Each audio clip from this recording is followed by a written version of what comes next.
All right. Hello, I'm Jackie Balderrama, the Piper faculty and residence at ASU, and the manager for Thousand Languages, a living, ever-developing database featuring translations of work previously published in Hayden's Ferry Review, transformed from its original English into manifold world languages.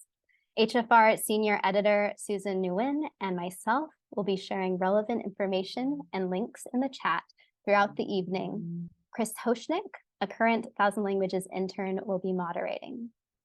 This event is part of HFR's Fall Language Series, and our next event will be a HFR or Hayden's Ferry Review craft chat in November. So please keep an eye out for more information on that. If you are an ASU student and would like to be part of the team, HFR and Thousand Languages are now accepting intern applications for the spring 2024 semester. You can see details in the chat. Tonight, we celebrate the third issue of Thousand Languages, entitled Artifacts of Connection, which features the excellent work of our graduate and undergraduate interns, translators, and also independent translators. Works in this issue are rooted within ancestry, grief, long-term love, and celestial spaces. Often a singular image rises to the surface, as are the crows in Monica Teresa Ortiz's Birds at a Funeral, or the tulips in Eric Schlich's When You Are Old and I Am Gray, or the blocks of snow in Norman Dubie's Saints of Negativity. These artifacts, held up in poetry and prose, connect speakers across divides in space and time to who and what remains important. Now, translators connect these works to speakers of Chinese, Farsi, French, Indonesian, Italian, Spanish, and Vietnamese, and we look forward to adding more in the future. It's with great joy that the translators and I share these new additions to the Thousand Languages project. I'd like to extend a heartfelt thanks to all the people who have made Thousand Languages and tonight's event possible. I'm going to briefly share my screen. As you can see, a lot of effort went into this. So we have all the language reviewers and the translators there. Many of these language reviewers include faculty and instructors from ASU's School of International Letters and Cultures. Additionally, I'd like to thank Dean Jeffrey Cohen, the Dean of Humanities, for his support of this project. Hayden's Ferry Review and Thousand Languages also acknowledge the 23 Native nations that have inhabited this land for centuries. Arizona State University's 4 campuses are located on the Salt River Valley on ancestral territories of Indigenous peoples, including the Acamel, Otham, Pima, and Piapash Maricopa Indian communities, whose care and keeping of these lands allows us to be here today. We are making efforts toward equitable practices, including HFR's recent Indigenous Poets Prize contest. Thousand Languages interns will be working this semester and next to translate all the awardees for inclusion in the next issue. We also thank you for being with us here tonight. With so much going on in the world, it's really these translators that I feel the most hopeful in the work they are doing to draw connections across divides. So for all of you present, captions have been enabled for the event. I encourage you to use the chat as a space to celebrate what you hear, share moving lines. If you'd like to ask a question for a brief Q&A afterwards, please use the Q&A function at the bottom of your screen. And then also, all the attendees tonight will also be entered into a drawing for books by Ed Bok Lee, Eric Schlich, and Kevin Phan. So one of these beauties could be yours. And then lastly, I wanted to share that this issue includes poems, in fact, 3 poems by Norman Dubie, who passed away earlier this year. He led the first workshop I attended when I was at ASU during my MFA, and so much of this community has been missing him. It was heartening, though, to see that our translators were drawn to and engaging with his work and sharing his poems in Spanish, Italian, and Chinese with a new audience. With that, I will turn the virtual microphone over to the director of the Virginia G. Piper Center for Creative Writing and the individual who originated the concept of Thousand Languages, Alberto Ríos, to share a few words on Norman. Thank you, Jackie. And as you mentioned, there's so much going on in the world. It is humbling to take some moment, some shelter in the name of literature, of good works, good thoughts, and in a world full of problems. I'm so happy to be in a chat room full of solutions. It's us, it's you, and I want to take a few moments to just say something on behalf of Norman Dubie. He would have hated this. He wanted no fuss made over anything, and so I feel a little bit of the irony here. But Thousand Languages Project, which welcomes everyone, and I welcome you all, bienvenidos todos, welcomes everyone in an effort to think that we might speak to everyone, that languages are not problems, they're solutions. And we should know better by now as human beings that we have the ability to communicate with each other in elegant, poetic, wonderful ways. Norman was one of those writers. He is a legend at ASU. We were colleagues for over 40 years. Norman first came to ASU in 1975, and he retired only a little while back. And I have to say that when Thousand Languages Project seeks to demonstrate that when we speak to everyone, it gratifies me and so many others that Norman not only speaks to everyone, but speaks still. I remember him well. So many students do. He changed so many lives. And so for this moment, we take a moment to just simply honor him, remember him, and even as we move forward, understand that he is an echo for so many of us. So thank you. Chris? Awesome. Thank you so much, Professor Ríos.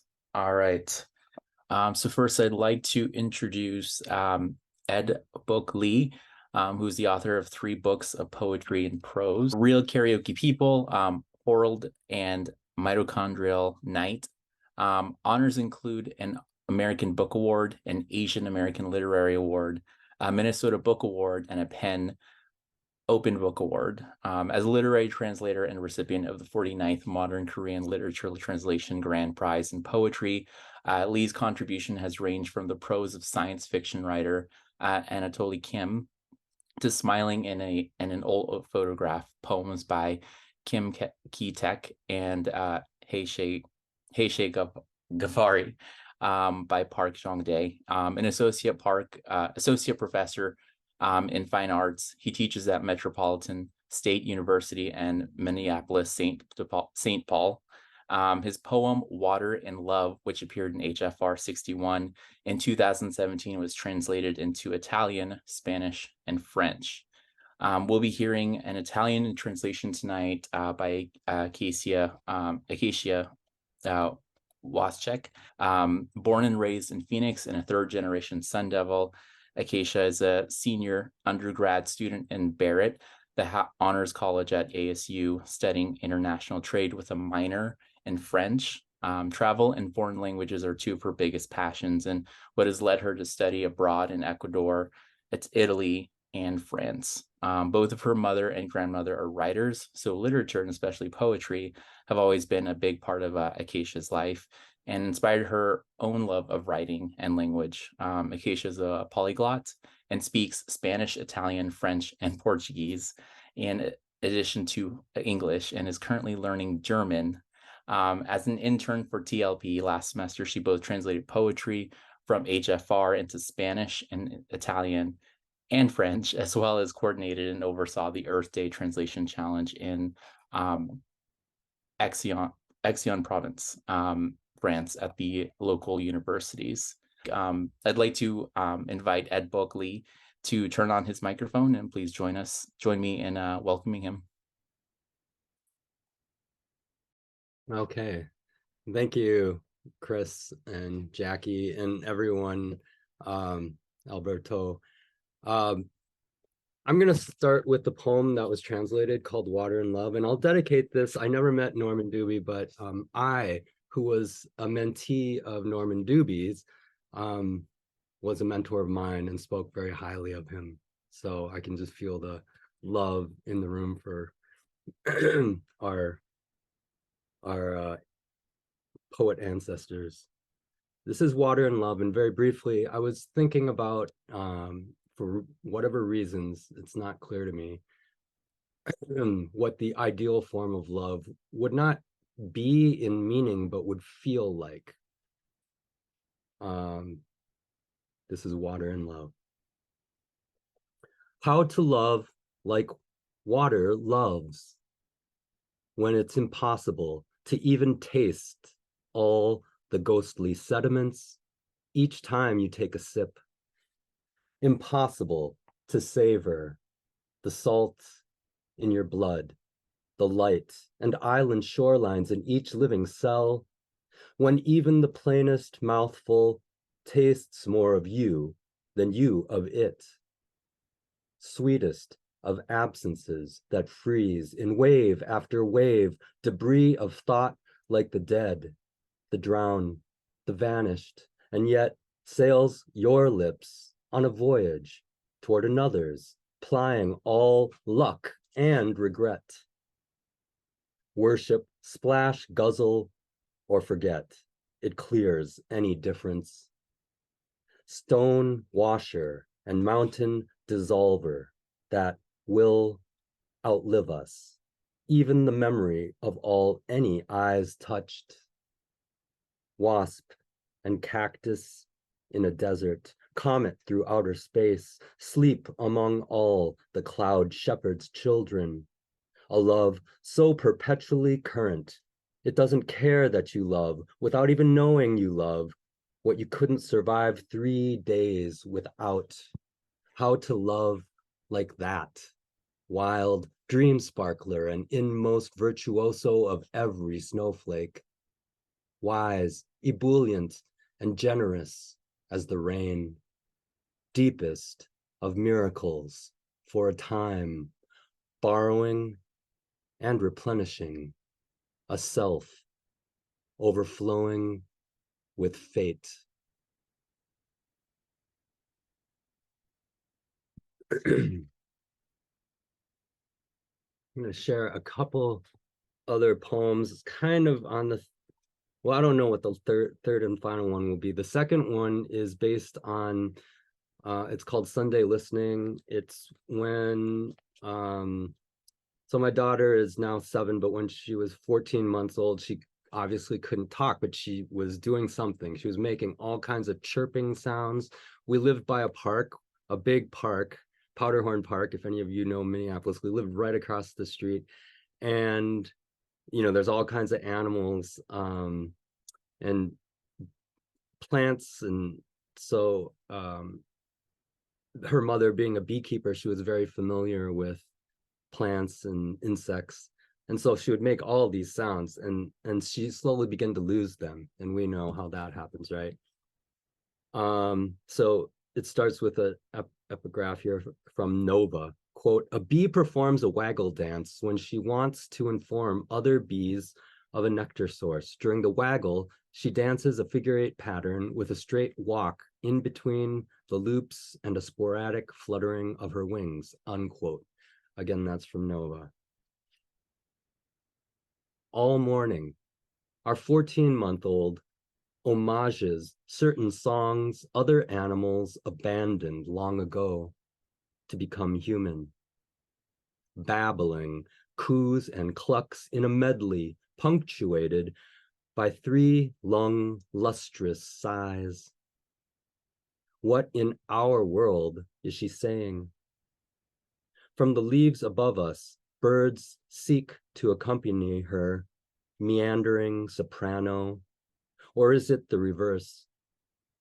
Not a single creature cares at this Sunday picnic in the shade of a poplar or maple, or is it an ash? I admit I'm mostly ignorant of the nomenclature of trees, wild syntax of grasses, beetles, planets, spores, so many dragonflies, each with a language as baffling as this girl's lexical sing-song, comprised of 5 or 6 squealing tones, 8 kinds of hum, a funny trill.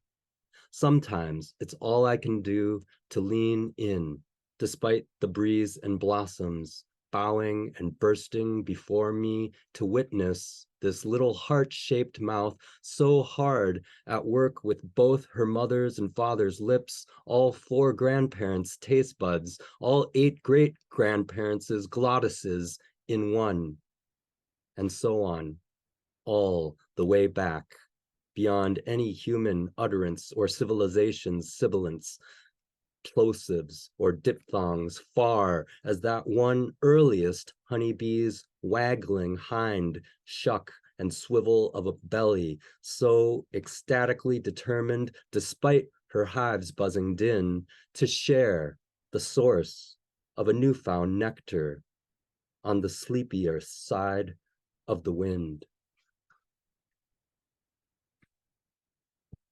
Okay.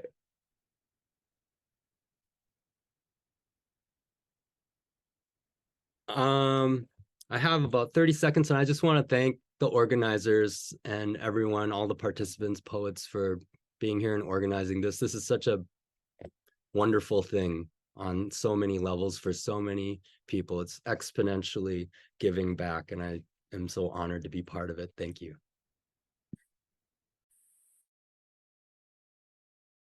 And Acacia, you're next. Thank you so much, Ed, for sharing. I feel so lucky that you're here and I get to share my translation semi in person with you virtually. So yeah, I'll be reading Water and Love in Italian. And so the translation of the title is Acqua nell'amore.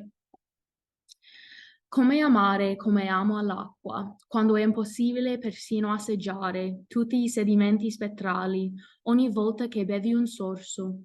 Impossibile assaporare il sale nel sangue, la luce e le coste delle isole, in ogni cellula vivente, quando anche il boccone più insipido ha più sapore di te di quanto tu di lui.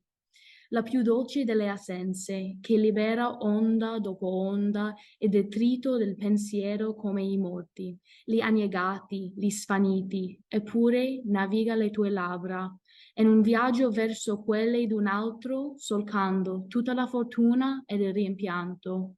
Adora, spruzza, trangugia o dimentica, annulla ogni differenza, leviga sassolini e dissolve montagne, che sopravviverà a noi e anche la memoria di tutto quello che gli occhi abbiano mai toccato. Vespa e cactus nel deserto, cometa nello spazio, dorme fra gli agnellini cotonosi del cielo. Un amore così perpetuamente corrente, a cui non importa che ami, senza neanche sapere che ami, ciò a cui non potresti sopravvivere neanche per 3 giorni. Come amore così, ispiratore di sogni, selvaggio e meticoloso architetto di ogni fiocco di neve, saggio, esuberante e generoso come la pioggia, profondo di miracoli per un tempo che prende e che dà, un essere traboccante di fatto.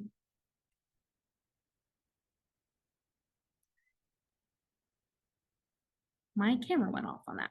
And then I'm also would like to read one of my translations that I did of Norman Dubie's poem. And it was actually the first one I was drawn to, which I feel like is kind of fate. And I'm going to read my translation of The Saints of Negativity, which was also in Italian. And then I had also translated The Train into Spanish. And I was really lucky I had Professor Alberto Ríos to help me with that, since he knew Norman personally and was able to help me with some of the artistic choices and decisions on that one, which was really special to me. But I'm going to read The Saints of Negativity, my Italian translation. So the translation of the title is I Santi di Negatività. Era la prima neve a memoria d'uomo e una mattina buia I cipressi erano caduti dal cielo come le lunghe piumi a ventaglio dell'ibis bianco. Il signore Piero di Medici mangiava un'arancia quando capricciosamente mandò a chiamare Michelangelo alla villa dall'infermeria del Santo Spirito, dove lo scultore aveva dissezionato un cadavere fresco, I suoi terribili studi di anatomia.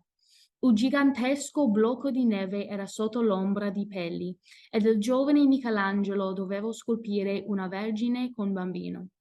I servi di Piero, per scherzo, avevano rovinato il marmo con un rivolo di sangue di bue. Poi rivestirono il broco intatto con altra neve ed uno strato d'acqua. Sotto il sole pomeridiano, Michelangelo arrivò nel cortile ed i pupazzi di neve dei figli bastardi di Piero si erano afflosciati come grandi pere, su cui gli uccelli affamati sedevano. Piero di Medici, stanco per il troppo sole, era andato a letto con la sua prima cugina, che da bambina aveva arrostito e mangiato il suo falcone preferito. Ancora nel suo camice ospedaliero, Michelangelo sedeva nel carro con una mano sulla ruota fangosa e guardava la stoppia bianca del campo distante. Quello che poteva vedere era la faccia barbuta del vecchio contadino che aveva disfatto quella mattina stessa. Prese il suo astuccio di coltelli e si avvicinò al blocco di neve, tolse le pelli di capra. Più tardi disse a Piero che una donna ed un bambino erano sepolti nella neve, che li aveva scoperti, ma alla luce del sole erano diventati acqua e vino, forse acqua e sangue. Ne eri sicuro, ma non fraintendermi, disse. La terra, come crosta di pane, li ha assorbiti. And another special connection to translating that poem into Italian is that my Italian reviewer, her husband was actually good friends with Norman Dubie. So I had a lot of connections to him without knowing when I chose the poem that made it really special to be able to translate the poems. And again, thank you, Ed, for letting us translate your poem, and I loved getting to translate it into Italian. And thank you to Alberto Ríos for helping me out with the Spanish translation of The Train as well. And thank you to Jackie for being a fantastic mentor through it all. All right, thank you guys so much. Next up, Sandy Fontana teaches composition, literature, and creative writing at Shawnee Community College. She established and maintains Creativete, an online creative journal for students, and sponsors the annual Poetry Slam at Scottsdale Community College. She received her MFA from Southern Illinois University, Carbondale, where she won the 2002, 2003, and 2004 Academy of American Poets Prize. Her poetry has been published in such literary magazines as Atlanta Review, Hayden's Ferry Review, and the Little Potex Review, and Tin House Online, and Fiction and Rayleigh Review. Sandy's a racquetball enthusiast and hopes for an imminent worldwide racquetball renaissance. Sandy couldn't be with us today, but has shared an audio recording. Her poem, Young Mother, appeared in Hayden's Ferry Review, issue 39 in 2007, has been translated into Spanish by JP Hanson, who is an Arizona State alum who studied English rhetoric, Spanish, and media analysis. Spanish is their second language, but are continuing to learn through communication and translation. Their Midwestern roots took them back to Chicago, Illinois, where they're earning an MA in Women in Gender Studies, emphasizing abolitionism and the Black diaspora, with hopes to become a professor. They think you can do absolutely anything. And here is Sandy's recording. That's my cue. So give me a moment to share my screen. Greetings, I'm Sandy Fontana. Thank you, Jackie and JP Hanson. I appreciate being a small part of the 1,000 Languages Project via my poem, Young Mother, which I'll read. Young Mother. She spotted a white chin hair, an inch long at noon, like her own grandmother, she thought, and wondered if she pulled it, would her head fall off, unzip like a hem from loosed thread. In that strong light, she examined the hair for minutes, noting its texture, the curl at the end, same way she used to assess her newborn skin, unworldly fabric creased and folded for months inside her body.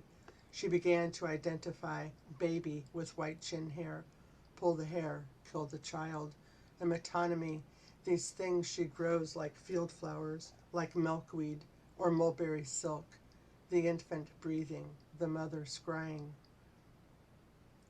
The idea for this poem came from a long ago experience with a neighbor. She'd given birth to her second child and she'd received a plant as a gift. So she called me over one day to visit, and she was worried the plant was dying. She further confided that she feared if the plant died, her baby would die. So we tended the plant and talked for hours. Talking things out is always helpful. I see writing in general as a catharsis, self-discovery, a learning process, and I'm sure this is the case for translating creative works as well. The Thousand Languages Project is a brilliant conception. I'm pleased to know this creative project exists and continues to grow. And again, I appreciate being a small part of it. Thank you. And I will stop the share and turn it over to JP. Everybody, I wish I could see everybody in the audience, and I'm looking at my panelists right now, but I'm beyond excited to be here from Chicago, Illinois. It's true. I go to DePaul, and I'm earning my MA in Women and Gender Studies.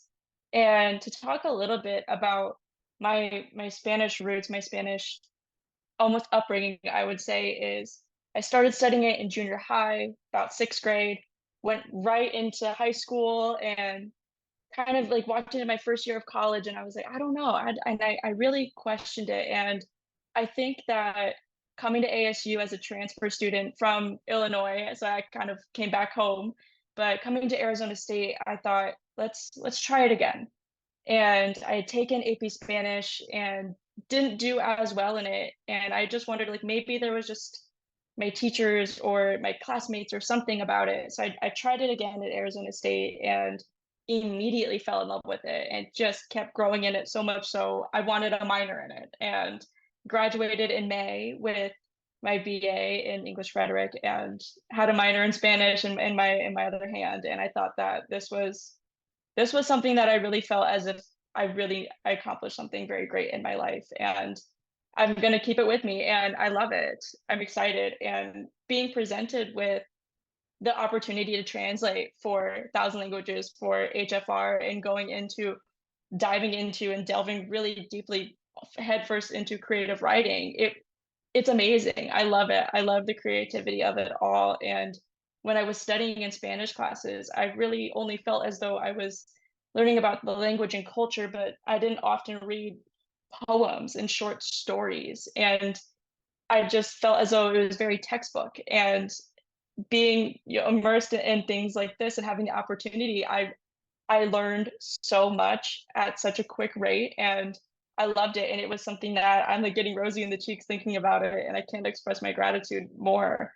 And now I'm moving into how can I best continue this. And I still look at the HFR publications online, and like I love to see all the new people and all of the new friends that are publishing, that are working with us. And a big part of what my translation was I really wanted to adapt and use new language in it. And right now in Spanish, the pronoun ella, which is going to be very similar to the pronouns they, them in Spanish or in English, is really evolving and developing, and it's a big conversation right now. That was something that I really had a big impact on me as somebody who uses they, them pronouns, who identifies as non-binary very openly. And it's in my translator's note. I love it. And I really am thinking as though that this is a really great opportunity for me to then implement this, permanently, and I would say almost consciously as well. And to even share my piece as well. Thank you, Ms. Sandy Fontana. I know that she's not here in person, but thank you. I'm going to put that in the universe for her. To read her poem, Young Mother, in Spanish. El título en español es Joven Madre. Se encontró un pelo blanco y largo en la barbilla. El mediodía, como su propia abuela, ella pensó, y se preguntó si al sacarlo la cabeza se le caería desprendida como un dobladillo suelto. Bajo esa luz intensa examinó el pelo durante minutos, observando su textura, el rizo del final. Igual que cuando evaluaba la piel de su recién nacido, inocente de la frusidad. y fregada durante meses dentro de su cuerpo, empezó a identificar bebé, con pelo blanco en la barbilla, tierra del pelo, matar al niño, un metanomia, estas cosas que le crecen como campestres, flores, como el algodoncillo o seda de morera, el reventante respirando, la madre presagira.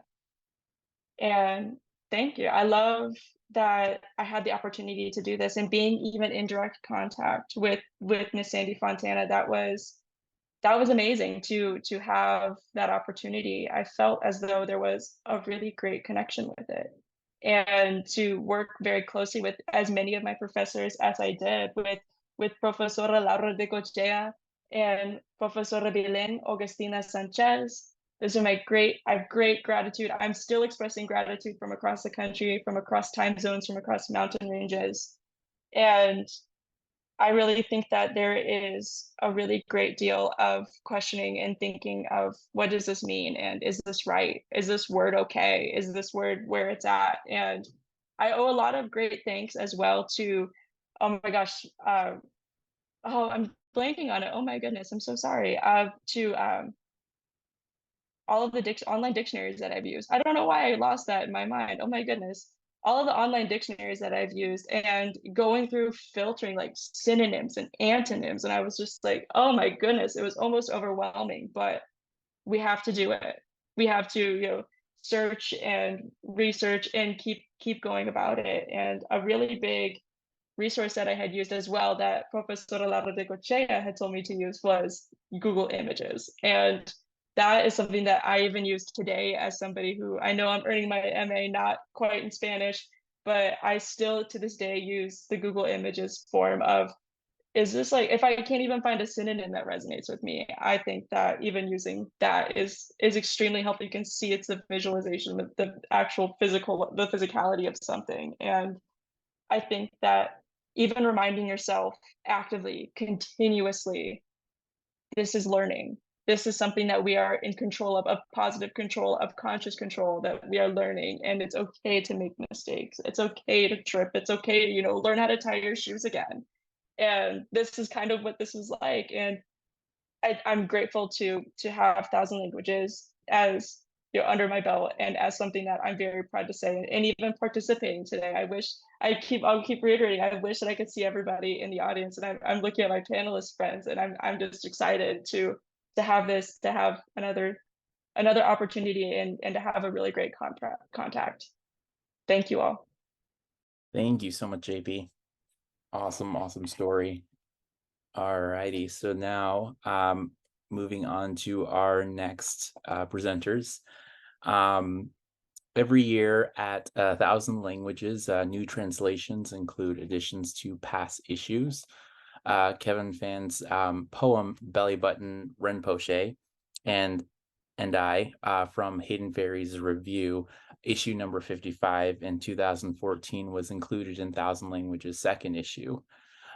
This year it received editions in Chinese and Vietnamese by Boi Ngoc Thai.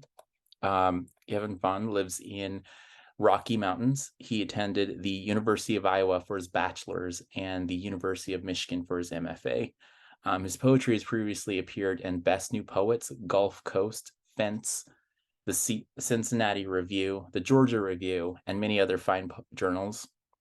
He's a recipient of fellowships from the Bucknell Seminar for Younger Poets and the Martha's Vineyard Institute for Creative Writing. His first collection of poetry is titled A Dear's Beloveds.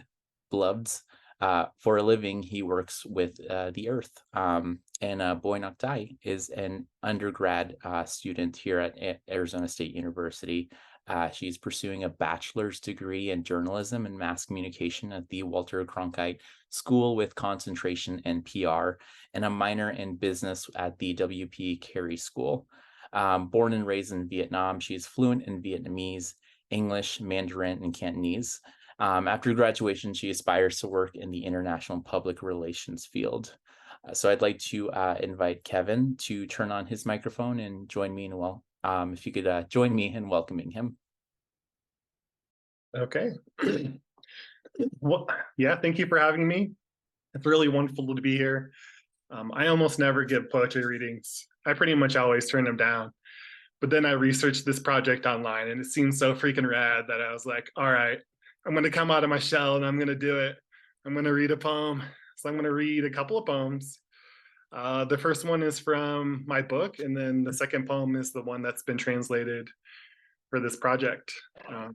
I wrote my book in about a year. It was right after my mom died of cancer.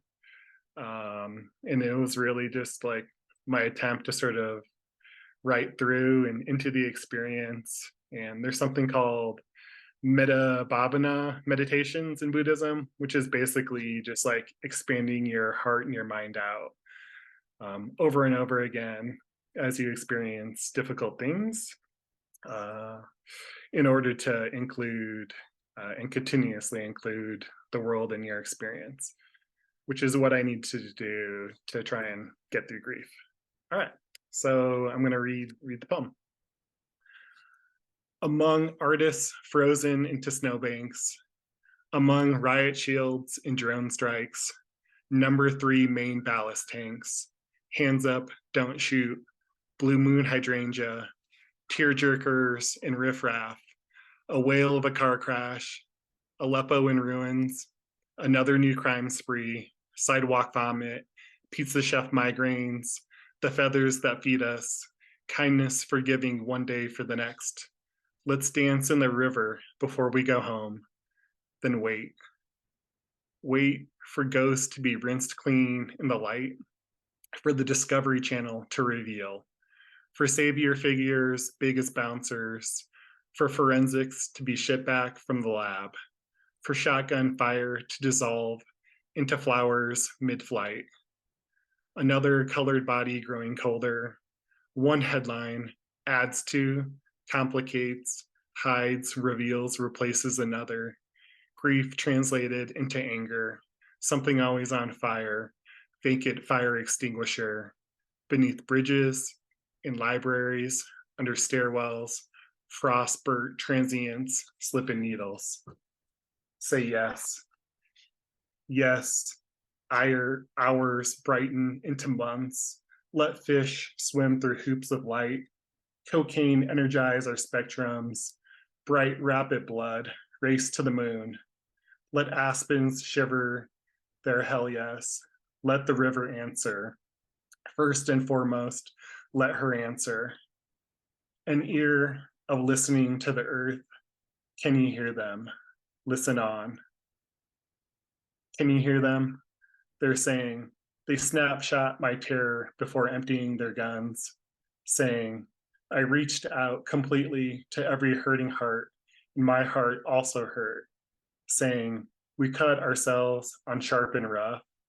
They say, sweet sticky asphalt, I'm down on my knees, waiting for the Lord to come. Please come. Saying, traded in $2 for a nasty can of Coke. Can you hear them? Deaf ear, put your listening to the ground. The sound you hear is questions bleeding through the wall. One by one, we chant to see it broken, steel wide and thick white failing, ribcage where our hearts went missing. This is our pollution. Imagine home, a somewhere for every someone, praise for the riffraff, February forgiveness parades, transitions between genders, enough soul fire to clear off a layer of dead skin. It's how we really make America great again.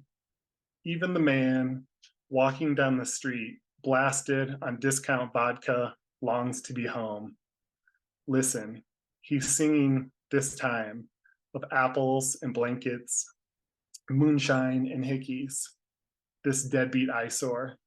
And soon he too will drop to one knee and collapse in human laughter.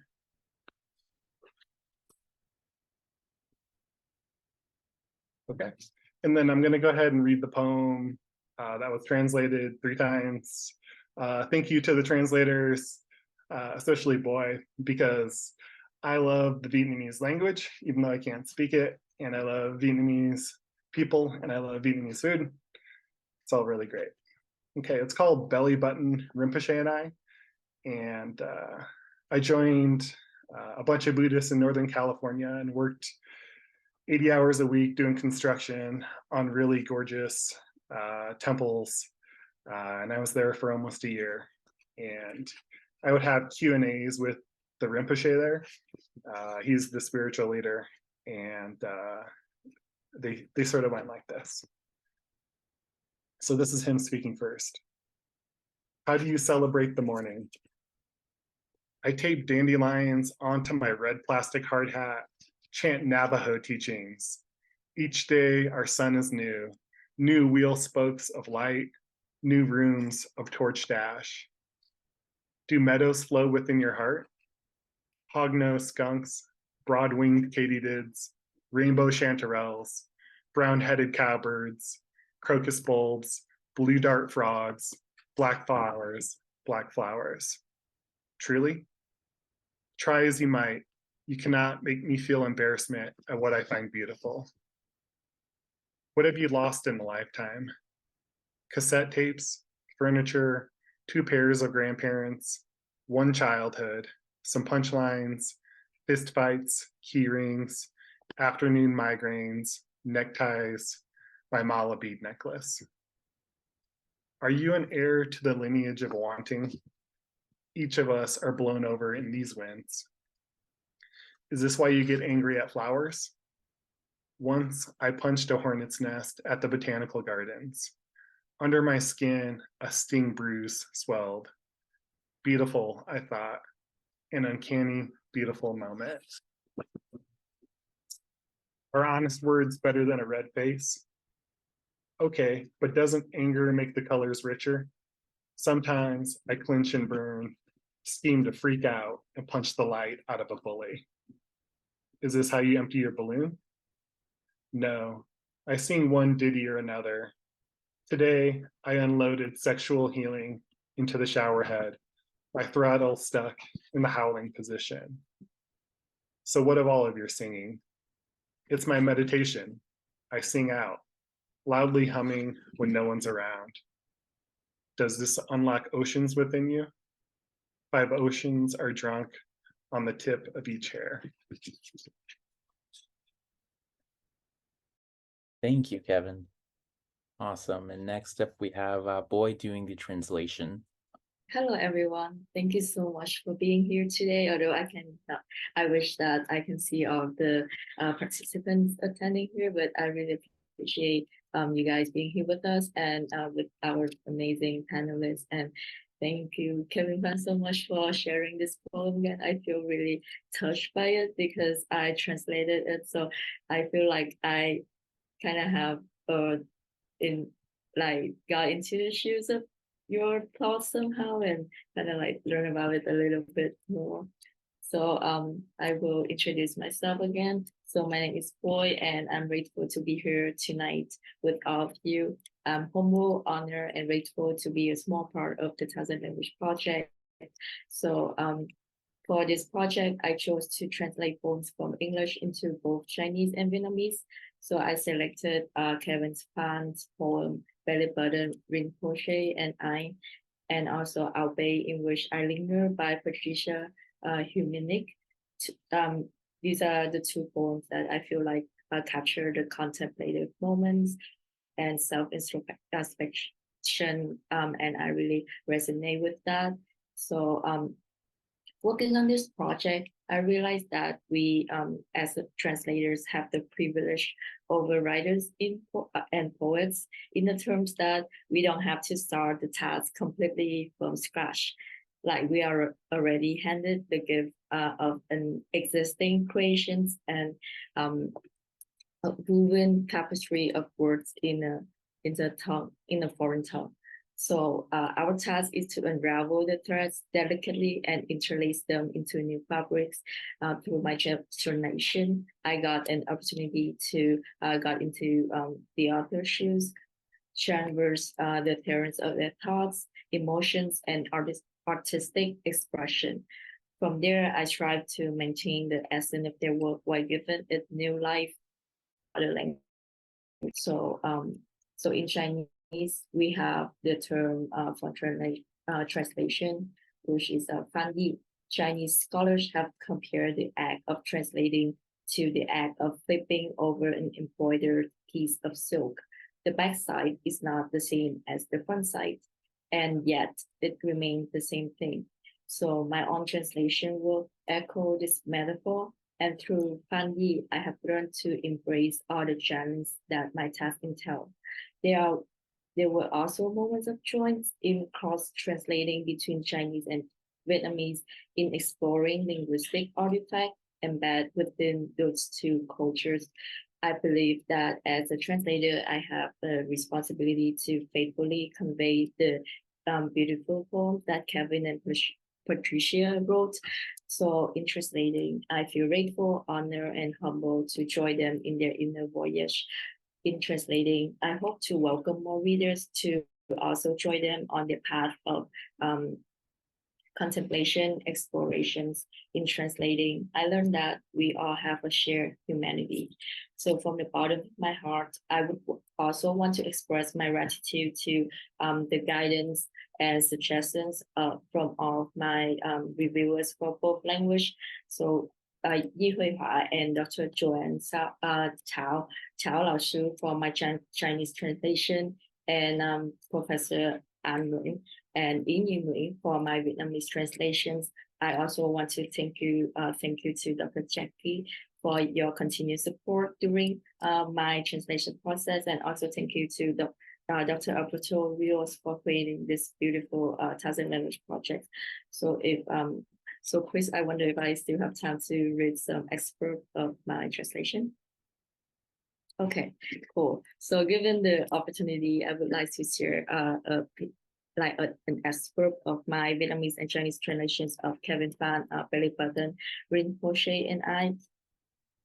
I learned that the beauty of Vietnamese poetry lies in its utilization of rhyme, and which enhance the musicality and melodious quality of the verses, and it's also similar to the Chinese language. So my translation approach is trying to maintain the musicality of the language, and also playfully convey Kevin Phan words and poetic expression. So this is so I will read the English excerpts first. So what of all of your singing? This is my meditation. I sing out loudly home when no one is around. Does this unlock oceans within you? 5 oceans are drawn on the tip of each hair. So in Vietnamese. Hỏi, vậy toàn bộ sự hát hò của con là gì? Là sự thiền định. Con hát ra, hít to và vang khi không có ai xung quanh. Điều này có mở khóa biển lòng con. 5 đại dương say trên từng ngọn tóc. And this is Chinese version. 那你的全部歌声是怎么回事？是我的冥想，四下无人时，我便大声歌唱，这会解锁你内心深处的海洋吗？五海皆醉，直达发烧。Thank you so much for thank you so much for listening, and I'm really appreciative. Thank you, Boi and Kevin. All right, and our last writer and translator presenters are Eric Schlich and I might butcher this, Asri Nurul Qodri. Am I correct? Followed by a Q&A. So if you have a question, please share it by using the Q&A function at the bottom of your screen. Eric Schlich is the author of Ellie Harpo's Adventure to the Afterlife, a novel forthcoming from Overlook Press, and the story collection Quantum Convention, winner of the 2018 Catherine Ann Porter Prize.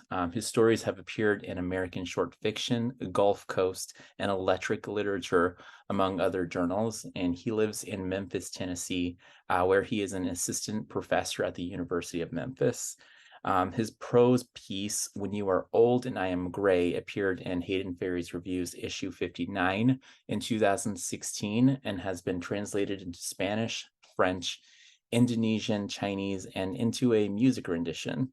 Tonight, we'll hear the Indonesian translation by Aci. who is from Indonesia and has been teaching English since 2004. She worked in Kyiv, I believe, Ukraine until 2015, and went to Ohio University to attain a master's degree in applied linguistics, where she taught at the Ohio program of intensive English. Aci has also worked in English Indonesian translations and vice versa. A few major projects are an English play written by Ray Harding, a series of Indonesian comic books called Bara Tayura, and a novel entitled Suri by Asmani Kisarini. In May 2023, she graduated from Arizona State University with a PhD in linguistics and applied linguistics. Her dissertation focused on the interplay between multilingualism, autism spectrum disorders, and mobile technology. If you could please join me in first welcoming Eric Schlich. Thank you so much.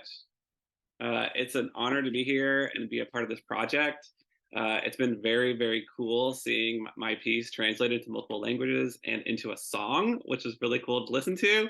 I've had a lot of fun sharing that with everyone, and it's just very, very cool to see the celebration of language that's going on here. I really, really appreciate being a part of it. So I'm going to read my piece from Hayden Ferry's review. It's called When You Are Old and I Am Gray. One thing I want to share about this piece is that it's very special to me, not just because it's in Hayden's Ferry review, but also because I actually wrote this piece as a kind of auto fiction, in that this piece is actually my wedding vows that I wrote to my wife. It was sort of me projecting forward into our relationship and thinking about what it'll be like when we are old together. So it has a very personal connection to me, and in addition to being a piece that I just really love and enjoyed writing. Okay, here we go. When you are old and I am gray. The kitchen windowsill is lined with prescription bottles. I count out your pills and set them on the counter. Pour you a glass of orange juice. Put the coffee on. I can hear you in the bathroom performing your daily beauty chores. Faucet running, dryer blowing, the clatter of makeup in the sink. On the table, there are tulips from our anniversary. Already, their heads are too heavy for their stems. You once told me they are the loveliest of flowers to watch die. Long ago, a tulip was just a tulip. This is so long ago, it is a time I can barely remember, a time before you.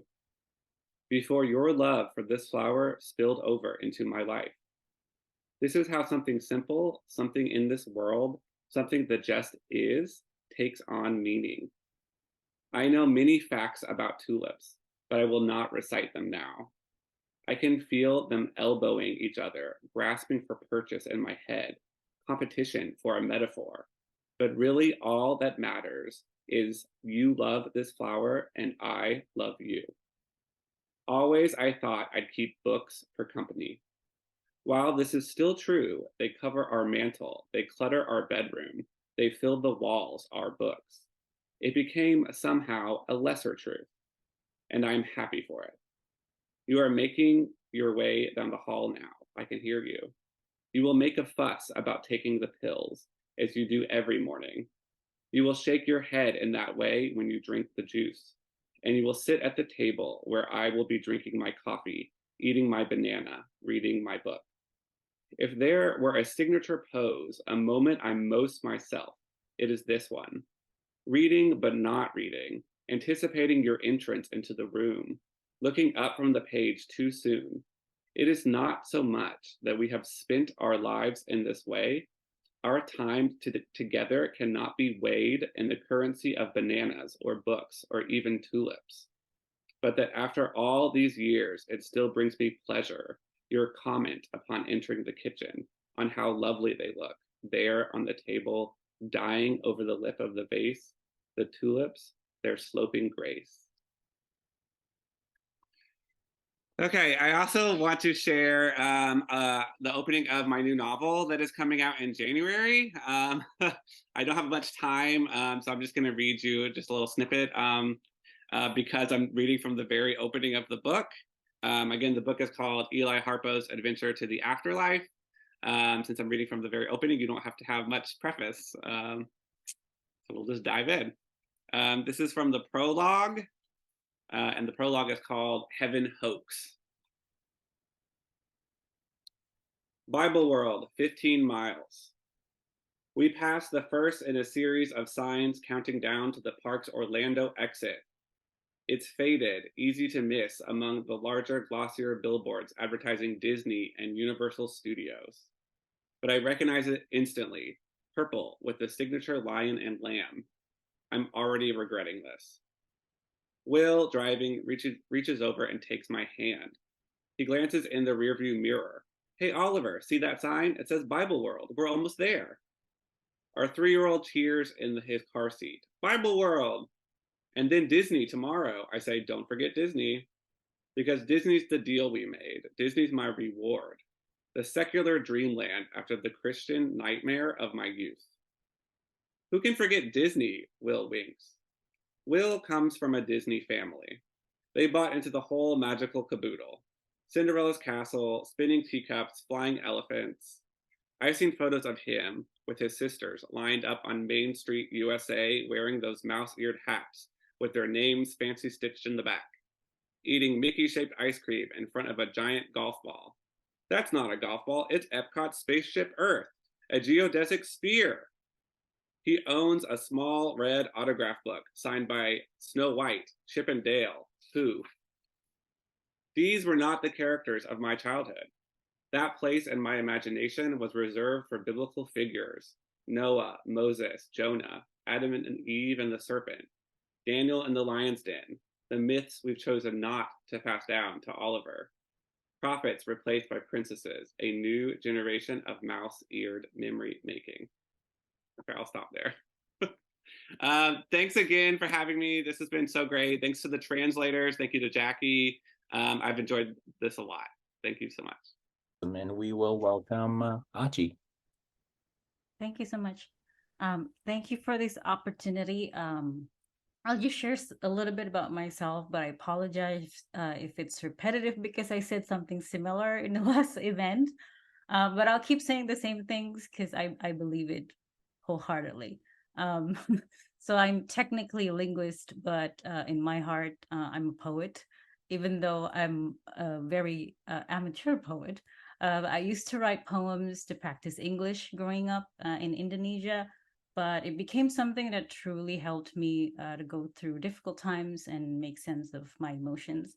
I couldn't focus too much on poetry writing as I was finishing grad school. So when I learned about the 1,000 Language Project, I was so excited, and I'm not sure why I hadn't heard about it before.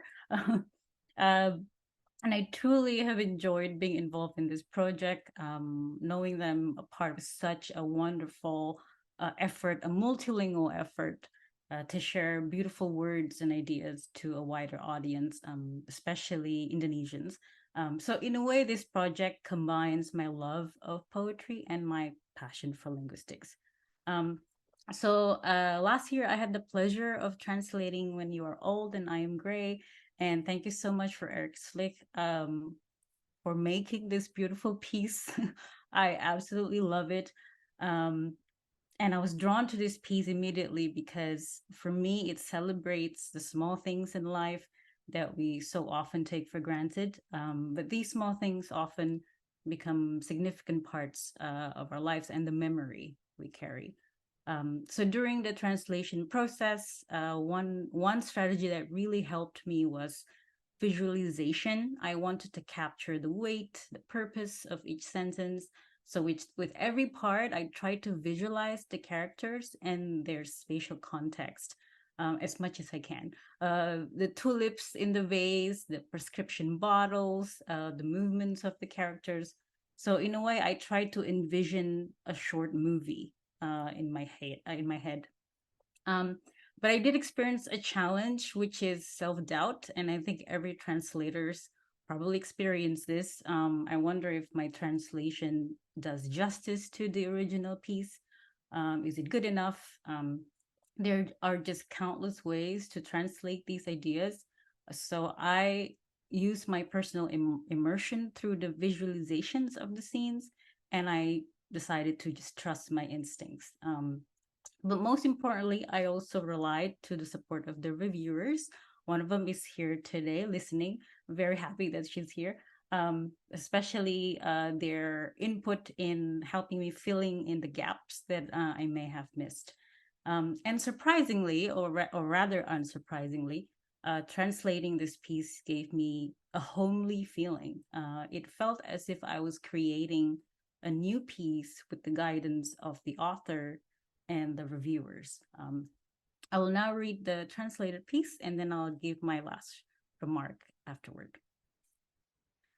Di ambang jendela dapur berjajar bermacam obat.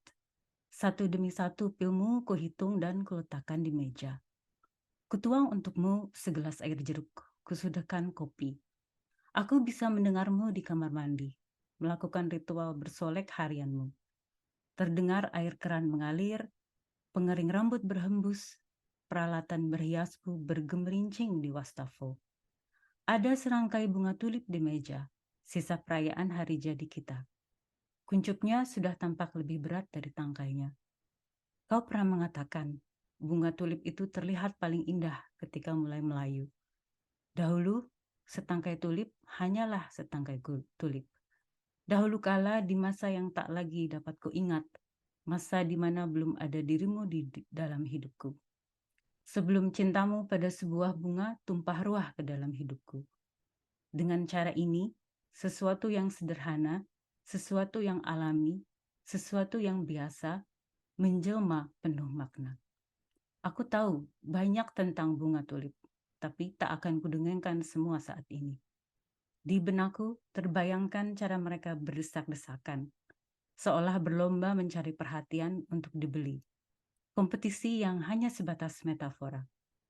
Namun yang terpenting dari sebuah ini adalah kau mencintai bunga ini dan aku mencintaimu. Aku selalu mengira hanya buku-bukulah yang akan menemaniku. Meskipun faktanya demikian, buku-buku itu menyelimuti tungku perapian, berserakan di ruang tidur, memenuhi dinding. Namun entah mengapa, buku-buku itu tak lagi menjadi kebenaran sejati. Dan aku bahagia akan itu. Aku bisa mendengarmu melangkah perlahan di lorong. Kau akan berkeluh kesah tentang obat yang harus kau minum setiap hari. Kau akan menggoyangkan kepalamu sebagaimana caramu saat meminum sari buah. Dan kau akan duduk di meja makan di tempat yang sama aku biasa duduk menikmati kopi, melahap pisang, dan membaca buku. Jika ada poseku yang khas, momen di mana aku jadi diri sendiri, itu adalah saat aku sedang membaca, tapi tidak benar-benar membaca. Saat aku mengantisipasi kedatanganmu ke dalam kamar dan menengadah dari buku terlalu cepat. Aku tak berpikir tentang waktu yang telah kita habiskan bersama, karena ia tak bisa diukur dengan takaran pisang, buku, bahkan tulip. Tapi setelah bertahun-tahun, momen ini masih memberiku kesenangan. Komentarmu tentang tulip-tulip itu saat kau memasuki dapur. Betapa indahnya mereka. Di situ, di atas meja itu. Melayu di bibir vas dan perlahan mati. Sang tulip menunduk dalam keanggunan. So my last remark is that this piece carries such a wonderful message, and I wanted to communicate it to the Indonesian readers and listeners. I hope to articulate such appreciation of the seemingly mundane moments that actually give us meaning and purpose. We often associate happiness with either changing the past or chasing the future. But through this piece, I hope we are reminded that happiness is all around us, if only we know where to look.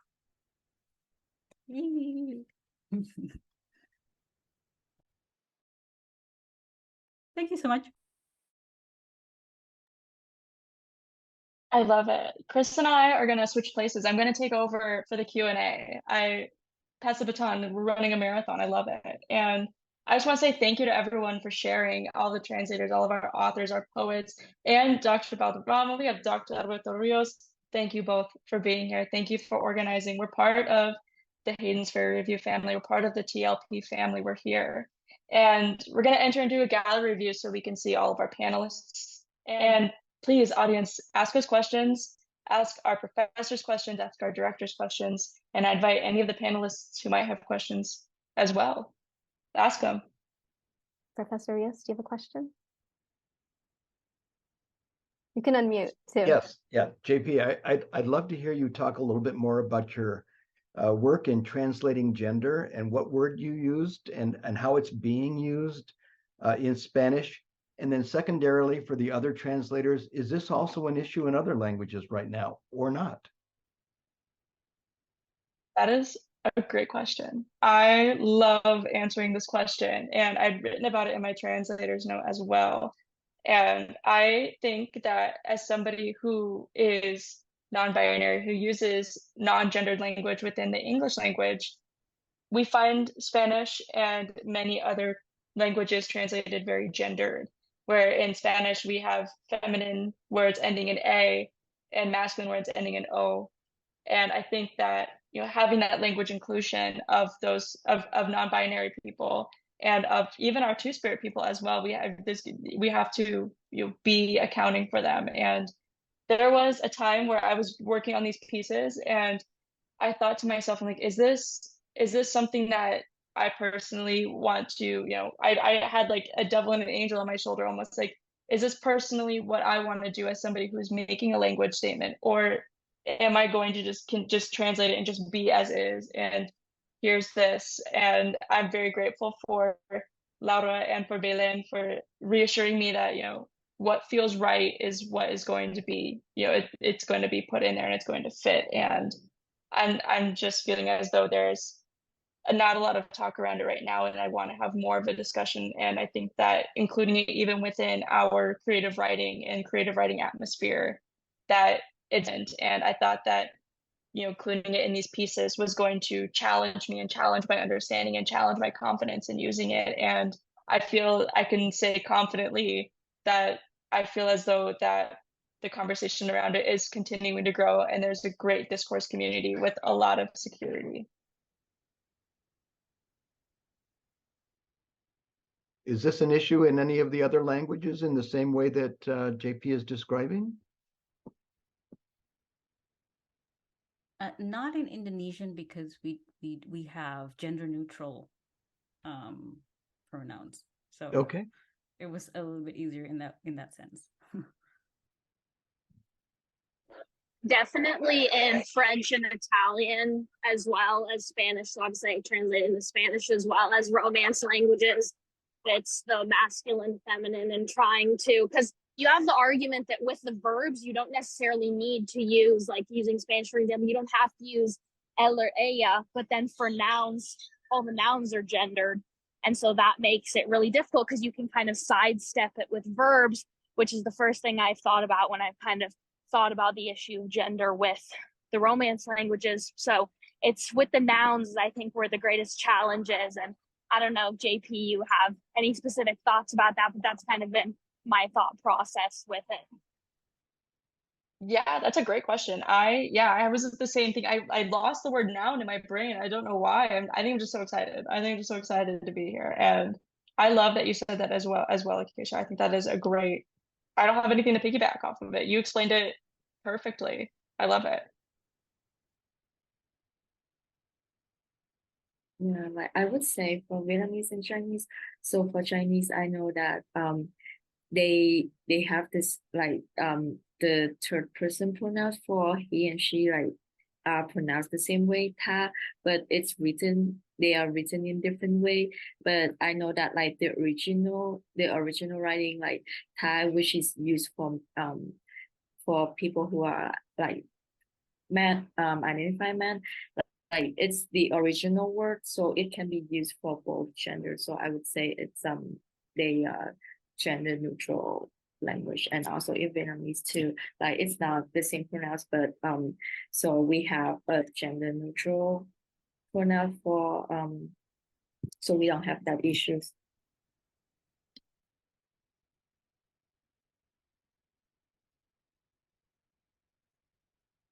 I think there's a question in the chat, but I have one after that, JP.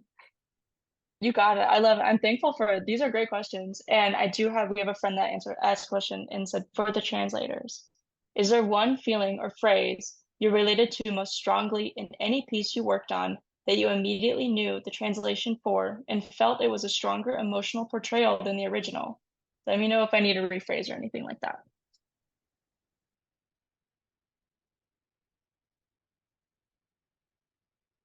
Tough with the writers in the room. But great question. I don't have a phrase specifically that like I read it for the first time and I was like, oh, I already can hear it in Spanish, Italian, French. But for The Saints of Negativity by Norman Dubie, immediately when I read it and there was the mention of the Medici family and Michelangelo, I was like, this has to be in Italian. It's talking about a scene in Italy. And so that was like, I say that, I talk about that in my translator's note for it. But so not necessarily a phrase, but just the overall theme and tone of that poem made it kind of yell at me that it needed to be in Italian.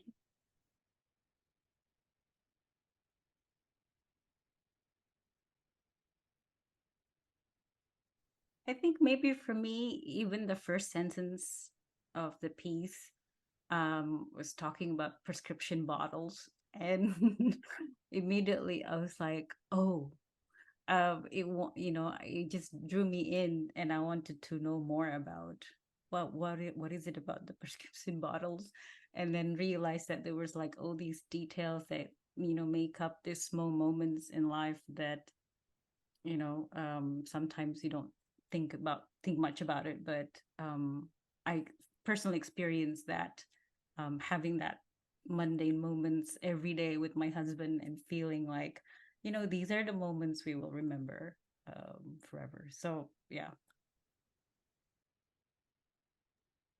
So for me, like the word that I keep pondering on is word label in Balderrama portion. So in Chinese, so I kind of translated it as design, one of design first, but it didn't quite capture that. So then my reviewers, Yihui, she suggested to use a 世俗, which mean common word. So I feel like it encompasses design, but it's also like a very, very close, in my opinion, very, very close depiction of worldly ones. So yeah, I really like that, and it still hit me every time that I read that translation. I was like, oh, that is really close to the English meaning of it. My question, unless someone else wanted to jump in, my question is for Ed.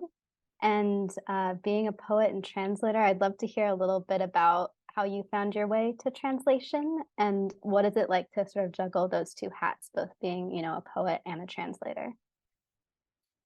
Yeah, it's a great question. It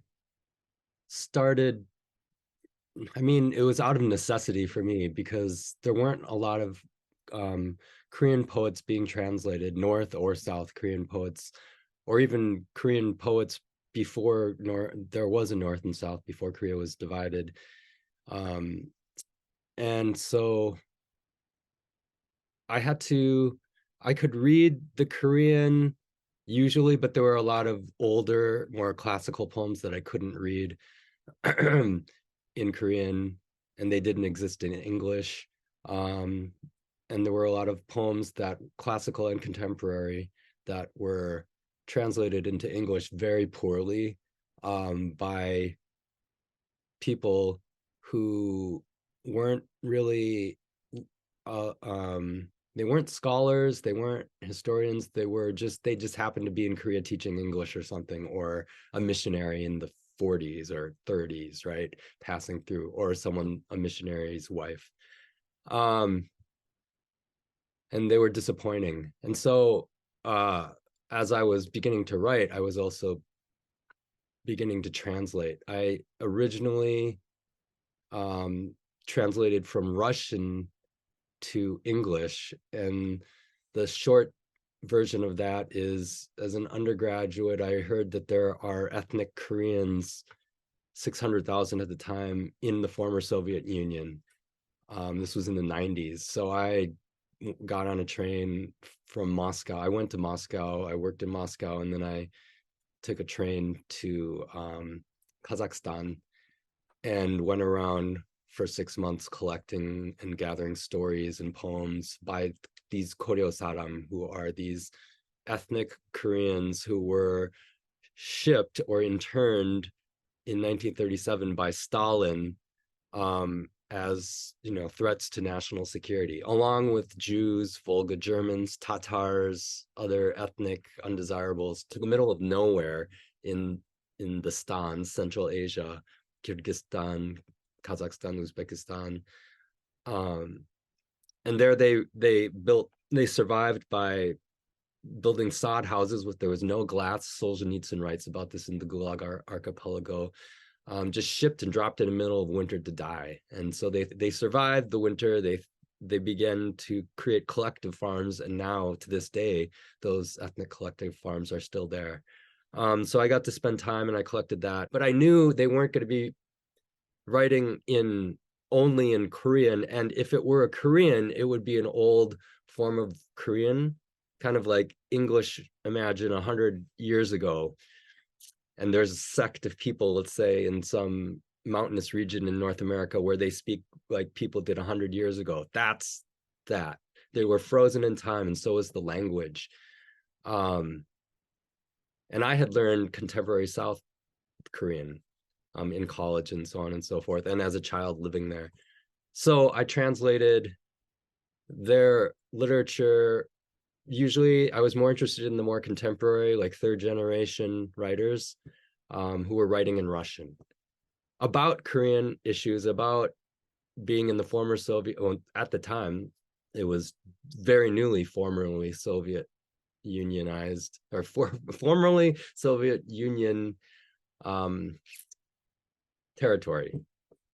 I don't know if that answers your question. That's how I got into it. Everything, and the very short last part is, when I was there in Central Asia, there were like people speaking Kazakh, but you know, everyone studied Russian in schools. There were ethnic Koreans. There were, like I said, all these, you know, Jewish people, Chinese business people from South Korea. And there was just, in college, it was such a fertile time because my brain was still, you know, you can't even rent a car because your brain isn't fully developed until apparently 25, according to Avis. And so that kind of got stuck in my head. It's just this amalgam of languages. And so when I write poetry, when I translate poetry, I just kind of go into that chaos and I try not to think about it too much until the very, very last stage, you know, of editing. I think that answers it. I mean, there's no one direct path, and I don't think any translator has the same answer, which is very cool and interesting and unusual. So thank you. I'll turn it over to anyone else who has a question or even like a comment, because this is it's like the one time we're all together in the same room. JP, if you have a question or comment, Eric or Kevin. Yeah, thank you for being here. We have a few more minutes. I know that I do have one question, and it's for any of our panelists. What was the main turning point in your relationship with language and or the translation? Yeah, I just want to quickly share about like my personal relationship with languages. So I grew up in a multicultural and multilingual household. We are a Chinese heritage family in Vietnam, and I was born and raised in Vietnam. So I speak Vietnamese at school, and also like it's my native language too. But I also have a very special relationship with Chinese because I learned it in like classes, but I never like really think deep about the connection between different languages. In my head, it's just like there. I don't really like pay attention to it, and I learned Chinese dialect, like some Chinese dialect to communicate with my grandparents. And I feel like the first relationship is that it's connect you with the elderly generations or the older generation, because it's the only language that they speak. So I feel like it's really special in terms that I don't know if I think like if for everyone who like grew up in multilingual household, we will get that feeling that like, oh, we have to learn a language because we have to communicate with our grandparents. And it's kind of, I feel like it's kind of make them isolate at a lot of times. So I would try to learn to like make them feel more comfortable, but like also like try to navigate the relationship with language myself. Like as for myself, I also learned English because when I moved to US, to the States with my family, I need to learn to adapt, and language is a bridge to a culture. So I feel like it's very, very, very intimate in that sense. Like you have to really know language by heart to feel it, to, you know, live alive and see the world around you in that, you know, like, yeah. So yeah, and for translation, I already used Google Translate before. I never like thought that I would translate a piece of word of a poem. But now I realize that, oh, translation is what make literature possible for more people, because a lot of literature, like classic literature, like in school I read Shakespeare's in Vietnamese when I went to school there. So I think like, well, it was made possible because of translation. So yeah, I think that. So that's what my relationship with translation. So now I start to build this more intimate, more personal relationship with every language and try to be more intentional. So I feel like I have more power in translating and more responsibility in like translating the work that I hope that more people to see it. Sorry, I just rambling on, but yeah, that was my thought.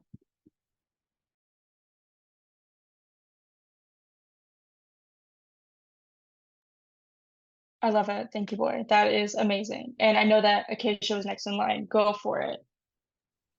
I was going to say, really interestingly, Spanish is the language that I've spoken for the longest, and I think I'm probably the most comfortable in besides English, but it was the last language I translated into. So I had already done 4 other translations in other languages, and I was saving Spanish for like a special poem. I hadn't picked it yet. I was like, I'm waiting. I need to keep looking through the archives until one speaks to me. And then I found Norman Dubie's The Train. And I can't even really express like why it was like this needs to be in Spanish, but I was like, you know what, I think this would translate well into Spanish, and I did. And then Jackie suggested that I reach out to Professor Ríos to have him be one of my reviewers, and that ended up being really special because obviously he speaks Spanish and knew Norman Dubie, so it had that 2 sides of really bringing in the intimacy of the Spanish and him having known Norman Dubie, and that made it really special. And I think it made the translation all that better, and that was a really special thing for me to be able to do. That I think that was really special. And then just with my Italian translations in general, I mean, I'm self-taught. I've never taken an Italian class in my life, and so that was a very full circle moment for me, getting to go from a language I knew nothing about 4 years ago now, to now translating it English work into Italian. And so that was really a special thing for me as well. We might have time for one little half question. Chris, it looked like you had a question in the chat. Did you want to ask it?